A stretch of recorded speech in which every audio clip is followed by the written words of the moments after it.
हरियाणा सरकार के litmus test के बीच किसानों का विरोध प्रदर्शन खट्टर सरकार के लिए सिरदर्द बनता जा रहा है। अविश्वास प्रस्ताव के समर्थन में वोट डालने के लिए किसान दबाव बना रहे हैं। बड़ी संख्या में किसानों के कल बीजेपी दफ्तर और विधायकों के घर का उन्होंने घेराव किया। जाहिर है बीजेपी और जेजेपी विधायकों के लिए ये स्थिति मुश्किल खड़ी करने वाली है। इसका असर भी दिख रहा है। जेजेपी के कुछ विधायक कह रहे हैं कि सरकार से अलग होने का ये सही वक्त है। मेरा और कोई विधायक है, मैं खुद जी जा नहीं पा रहे ना मतलब भी नहीं, डंडे गले कुटेंगे जी, इसलिए बैठे। हाँ, हेलमेट लोहे के और ये गारमेंट अंडर गारमेंट सारे लोहे के बनवाने पड़ेंगे जी, जो जब जाकर खासतौर से जेजेपी के विधायक हम तब बच पाएंगे जी। अगर किसानों का मामला हल नहीं होता है तो मैं ये मानता हूँ अब जेजेपी को सरकार से अपना समर्थन वापस ले लेना चाहिए। ठीक है। किसान तो घर जा रहे हैं, विधायकों के घर जा रहे हैं, किसान वो कह रहे हैं मेरे घर गए थे, मैंने खुद ने चाहे लड्डू में तैयार रखूं।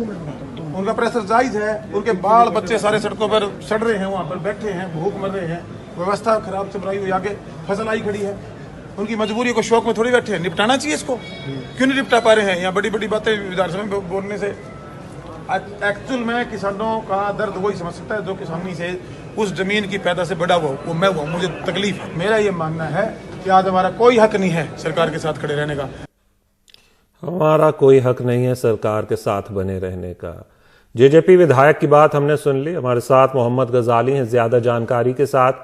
गजाली, सीधा सवाल, इस अविश्वास प्रस्ताव में क्या कुछ हो सकता है? क्या ये मुमकिन है कि सरकार पे कोई आंच आ सके? वैसे जेजेपी ने साफ कर दिया है कि वो सरकार के साथ बनी रहेगी, भले ही वो उनके साथ इत्तेफाक नहीं रखती इस मुद्दे पर। देखिए, अगर आपको याद हो तो जब लोकसभा में आर्टिकल 370 पास हो रहा था या आर्टिकल 370 हटाने की जब बात हुई थी या सीएए का कानून पास हुआ था, तो पंजाब के अकाली दल जो पार्टी उस वक्त सरकार में थी, तो वो भी जेजेपी की तरह ही कहती थी कि हम इसके खिलाफ तो हैं लेकिन हम वोट या बिल जो कानून है उसके सपोर्ट में हैं। वही हाल जचपा का भी है। यहाँ पर उसके विधायक जो हैं अपने इलाकों में तो परेशान हैं, अपने क्षेत्र में उनको किसानों का विरोध बहुत सख्त तरीके से झेलना पड़ रहा है। और इसी वजह से जो देवेंद्र बबली हैं, अब जेजेपी के एमएलए और विधायक जिनकी आप बात सुन रहे थे, उनका यहाँ तक कहना है कि सरकार से भी अलग हो जाना चाहिए। ये भी कह रहे हैं कि अगर दुष्यंत चौटाला जो पार्टी के लीडर है, उप मुख्यमंत्री हैं, वो या कोई और विधायक भी अपने हलके में या अपने क्षेत्र में जाके कोई पार्टी मीटिंग नहीं कर सकता। विरोध इतना सख्त है कि हमें लोहे के हेलमेट और कवच पहन के जाना पड़ेगा। लेकिन इन सबके बावजूद लास्ट में वो ये भी कह जाते हैं कि मजबूरी है, सरकार के साथ रहना पड़ेगा। फिलहाल अगर आंकड़ों की बात करें तो सरकार को 45 का आंकड़ा चाहिए या 45 विधायक चाहिए, वो सरकार के पास हैं।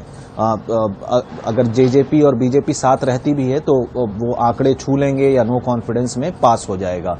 दूसरी तरफ ये भी है कि हाँ, पॉलिटिक्स है, सियासत है, कुछ भी हो सकता है किसी का हृदय परिवर्तन हो, क्योंकि जचपा के जो विधायक हैं, कई विधायक उन ग्रामीण क्षेत्रों से आते हैं जहां पर किसानों का विरोध जो है तेज है और उनको विरोध झेलना पड़ा है। वो पहले बयान तो देते रहे हैं कि हाँ, हम किसानों के साथ हैं, कानून हटा देना चाहिए, लेकिन बहुत ज्यादा पॉसिबिलिटी नहीं है कि उनमें से कोई भी सरकार के साथ अपने रैंक तोड़े।